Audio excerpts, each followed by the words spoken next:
ఒక సైకో ముఖ్యమంత్రి అయ్యాడు. దానివల్ల ఆంధ్ర రాష్ట్రం 30 సంవత్సరాలు వెనక్కిపోయింది. ఆంధ్ర రాష్ట్రం చాలా ఇబ్బంది పడింది. ఒక్కసారి ఆంధ్ర రాష్ట్ర ప్రజలు ఆలోచించాలా. గుజరాత్లో బీజేపీ వరుసగా 7 సార్లు గెలిచింది. ప్రభుత్వ కొనసాగింపు వల్ల ఈరోజు గుజరాత్లో అన్ని రంగాల్లో వాళ్ళు అగ్రస్థానంలో ఉన్నారు. అంతెందుకు, మొన్నటి వరకు మన వెనకాల ఉన్న ఒరిస్సా రాష్ట్రంలో కూడా బిజు జనతాదళ్ వరుసగా 5 సార్లు గెలిచింది. ప్రభుత్వ కొనసాగింపు వలన వాళ్ళు కూడా కొన్ని రంగాల్లో ఆంధ్ర రాష్ట్రాన్ని దాటి ముందరికెళ్లే పరిస్థితి. ఉమ్మడి రాష్ట్రంలో తెలుగుదేశం పార్టీ ఒకసారి వరుసగా గెలిచింది. మనందరం చూసాం ఆనాడు ఆంధ్ర రాష్ట్రం ఎలా అభివృద్ధి చెందిందో. అందుకే ప్రభుత్వ కొనసాగింపు చాలా చాలా ముఖ్యం. దీని గురించి రాష్ట్ర ప్రజలందరికీ తెలియజేయాల్సిన బాధ్యత ప్రతి పసుపు సైనికుడి పైన ఉందని ఈ సభాముఖంగా కోరుకుంటున్నా. ప్రభుత్వ కొనసాగింపు ఉంటేనే పెట్టుబడులు వస్తాయి. పెట్టుబడులు వస్తేనే నిరుద్యోగ యువకులకి పెద్ద ఎత్తున ఉద్యోగాలు కల్పించే అవకాశం మనందరికీ దక్కుతుంది.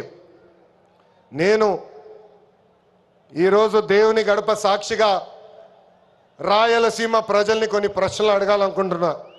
రెడీనా? రెడీనా? తల్లిని చెల్లిని మెడబట్టుకుని బయటకు గెంటేసింది ఎవరు? ఎవరు? సొంత బాబాయిని లేపేసింది ఎవరు? జే బ్రాండ్లు అమ్మి పేదల రక్తం దాగింది ఎవరు? బల్ల కింద ఉన్న ఎర్ర బటన్ నొక్కి ప్రజల్ని బాధింది ఎవరు? అందరూ ఎర్ర బుక్కు అని ఏడుస్తున్నారు. ఎందుకయ్యా అంత ఏడుపు? నేను ఆనాడు చెప్పింది ఏంటి? ఎవరైతే చట్టాన్ని ఉల్లంఘించి ప్రజల్ని కార్యకర్తలు ఇబ్బంది పెట్టారో చట్టపరంగా వాళ్ళపైన యాక్షన్ తీసుకుంటానని నేను చెప్పా.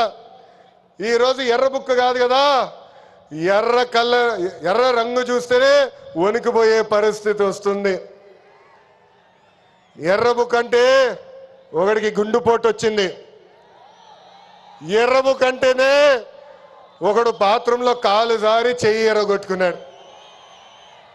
ఇంకొకడు ఏమయ్యాడో మీ అందరికి తెలుసు. అర్థమైందా రాజా? అర్థమైందా రాజా? సమాజమే దేవాలయం, ప్రజలే దేవుళ్ళు అన్నారు అన్న ఎన్టీఆర్. అందుకే మనం 6 శాసనాలు ప్రకటించాం.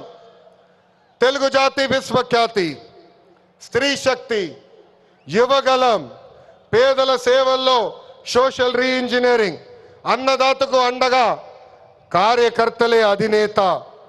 పాలిట్ బ్యూరో సభ్యుల దగ్గర నుంచి, వేదికమైన పెద్దల దగ్గర నుంచి ఇక్కడున్న కార్యకర్తల వరకు ఈ 6 శాసనాలు మన శ్వాసగా బతకాలని ఈ సభాముఖంగా మిమ్మల్ని అందరినీ కోరుకుంటూ, మనకి ప్రజలు ముఖ్యం, వాళ్ళ ఆనందం వాళ్ళ సంతోషం ముఖ్యం. అహర్నిశలు కష్టపడాలా, వాళ్ళకి అందుబాటులో ఉండాలా. తిరిగి 2029లో మళ్ళీ కూటమి ప్రభుత్వాన్ని గెలిపించాలని ఈ సభాముఖంగా కార్యకర్తలందరూ తెలుపుకుంటూ, ఎప్పుడు మా ఇంటి తలుపు మీకోసం తెరిచుంటాయి.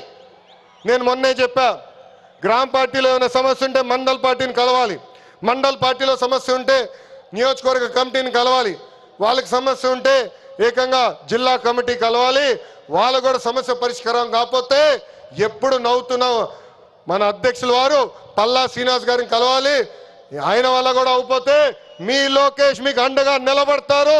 మీ సమస్య పరిష్కరించే బాధ్యత నేను తీసుకుంటానని పసుపు సైన్యానికి ఈ సభాముఖంగా నేను హామీ ఇస్తూ, ఈరోజు గౌరవ ముఖ్యమంత్రి గారు చంద్రబాబు నాయుడు గారు వేదిక పైన వచ్చినప్పుడు ఒక పాట పెట్టారు.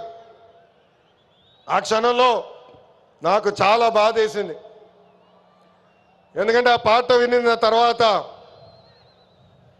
గౌరవ ముఖ్యమంత్రి గారిని నేను రాజమండ్రి జైల్లో మొదటిసారి కలిసిన సంఘటన గుర్తొచ్చింది. చాలా బాధ వేసింది. ప్రజల కోసం ఆయన జీవితం ఆల్మోస్ట్ పోయింది.